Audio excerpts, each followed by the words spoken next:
Cette visite de Thierry Hott, président du Rebranding Africa Forum à Kinshasa, fait suite à la participation de la République démocratique du Congo à Bruxelles en octobre 2024 à la 10e édition de RAF, dont la RDC était représentée par la première ministre Judith Suminwa Tuluka.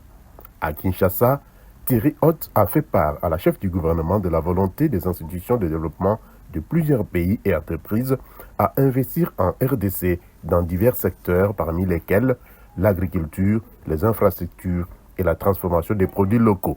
Nous avons évoqué les retombées immédiates, à court, à moyen terme, de la participation de la RDC à la 10e édition du Rebranding Africa Forum. De nombreuses institutions financières de développement du continent sont intéressées à accompagner la République démocratique du Congo. Je suis venu en parler avec la Première ministre. De nombreuses entreprises sont intéressées à venir investir en République démocratique du Congo.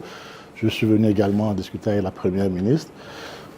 Elle appréciera et je rendrai compte aussi à toutes ces institutions, à toutes ces entreprises qui ont contacté notre organisation pour voir comment mettre en œuvre toutes ces déclarations de bonnes intentions. Pour l'instant, je ne voudrais pas m'avancer parce que nous sommes liés à ces institutions et à ces entreprises par des accords de confidentialité.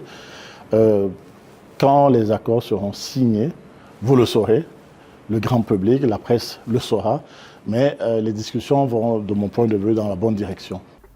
Le président du Rebranding Africa Forum, Thierry Hott, est revenu sur l'objectif même de son institution. L'objectif du rebranding, comme vous le savez, au départ, il s'agit d'écrire un nouveau narratif, plus lucide, plus juste sur l'Afrique.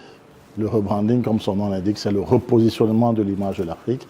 Et chemin faisant, nous avons estimé qu'il fallait réunir, connecter les Africains de la diaspora, les Africains du continent, avec des partenaires internationaux, avec des bailleurs de fonds, avec des institutions multilatérales pour créer des opportunités d'investissement sur le continent pour bâtir une Afrique, j'allais dire, robuste et prospère. Signalons que la 11e édition des Rebranding Africa Forum se tiendra du 9 au 12 octobre 2025 à Bruxelles, en Belgique.